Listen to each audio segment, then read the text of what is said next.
بصوا يا حبايب قلبي، الملوخيه القديمه، الملوخيه الفلاحي خلصت.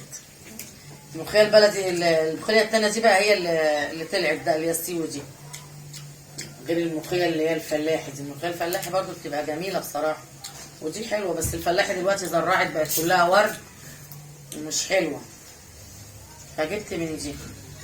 بس عارفين يا حبايبي، واحد يقول لي ب20، واحد يقول لي ب18، واحد يقول ب17، كل واحد بسعر.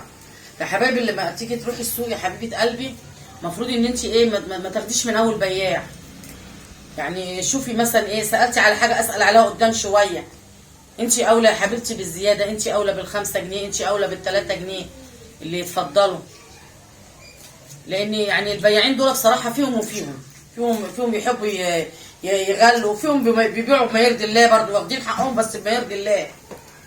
وفي ناس استغلاليه، في بياعين استغلاليين. فانت يا حبيبتي مثلا اما توفري، واحد قال لك قطه ب10، لا ما انا قدام مثلا ب8 وفرت منها 2 جنيه. واحد قال مثلا ب7 وفرت 3 جنيه من هنا ومن هنا ومن هنا. تبص تلاقي انت تجيبي شويه مشتريات توفري. انما لو هتاخدي من بق اي واحد مثلا ايه، انا مثلا القوطه مثلا ب10، خدي ب10، تمشي قدامها تلاقيها ب8، تلاقيها ب7، تزعلي. طب انا يا ريتني مشيت الحبه دول. فاحنا كده كده يا حبايبي بنبقى نازلين السوق، يعني مش بنبقى نازلين مثلا كده بنبقى نازلين السوق، نلف نشوف احنا الحجر الحلوه نجيبها، والحاجه اللي هي حنينه على قدنا، وما ناخدش من بق بياع واحد، بيبقوا جنب بعض، وتبص تلاقي ده بسعر وده بسعر يا حبيبه قلبي. وبصوا يا حبايبي، الملوخيه عشان يبقى لها عرق لما تيجوا تقطعوا لازم تاخدوها ايه، بالورده دي كده. دي بقى بتبقى لها عرق كده وبتبقى جميله. يعني النهارده بطاطس ناس ب16، ناس ب18، تبص تلاقي ايه، كل واحد وليه سعر. والجديده طلعت على فكره، بس الجديده الواحد ما بيبقاش ضامنها قوي في التحميل. اول ما بتطلع كده ما بتبقاش مضمونه يا حبايبي في التحمير الاول. يعني يا حبايبي البسله مثلا، في واحد يقول لك 45، ما نزلت لسه طالعه حبه، طالعه جديده، بس برضه هو في ناس بتبيعها ب35 وناس بتبيعها ب34. يعني بصي الواحد، احنا في وقت والله العظيم الواحد ايه، يعني هو اولى باي حاجه، اولى باي حاجه ان هي تتفضل. اما تبقي من هنا 5، تبقي من هنا 3، تبقي من هنا، تبص تلاقي جمعتي لك 40-50 جنيه من حاجات كنت ممكن لو اشتريتي مش هتجمعيها، تنفعك في حاجه تانية يا حبيبتي، تجيبي حاجه تانية ناقصاكي برضو للبيت. يعني ما تشتريش يا حبيبتي من اول حد كده، لازم تلفي يا حبيبه قلبي، ولازم تسالي ده وتسالي ده. ما هو انا كده في السوق هجيب ملوخيه، ما كذا واحد بيبيع ملوخيه، مش من اول واحد ما يقول لي. والحبايب قلبي البنانيت اللي برضو المبتدئين، انا بقى صراحه يا حبايبي ما بحبش اخزن الملوخيه.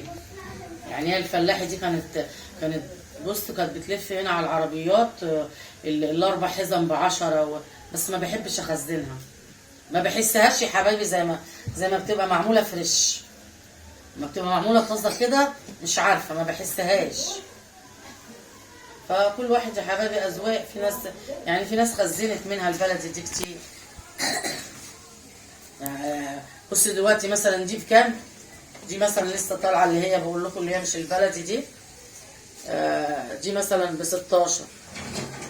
الناس بقى خزنت البلدي دي كانت ال4 حزم ب10 جنيه وال5 ب10 جنيه. في فرق اهو جامد. بس اللي بيحبها، يعني انا عن نفسي يا حبايبي ما بحبش اخزنها، ما بحسهاش. يا حبايب قلبي يا غاليين، يا حبايب ام كريم، خشوا يا حبايبي في القناه واشتركوا يا حبايبي، فعلوا علامه الكل يا حبايبي عشان يوصل لكم كل جديد. واشتركوا يا حبايبي عشان لما انتوا تشتركوا يا حبايبي في القناه، هي القناه بتتفعل يا حبايبي بيكم. واللايك يا حبايبي، يا حبايب قلب ام كريم. طبعا انتوا لما تشجعوني يا حبايبي كده اهوت، وتدوسوا اللايك وتفعلوا القناه يا حبايبي، انتوا هتشجعوني ان انا اعمل فيديوهات واعمل اي حاجه انتوا حبايبي عايزينها. يعني بيكوا يا حبايبي كده، ونكبر مع بعضينا يا حبايبي كده اهوت، والقناه تكبر بيكوا يا حبايب قلبي. ما تحرمش منكم يا حبايب قلبي، يا حبايب قلب ام كريم، يا متابعين يا حلوين. خشوا في القناه يا حبايبي واشتركوا يا حبايبي، اشتركوا. الهي يسعد قلوبكم يا حبايب قلبي.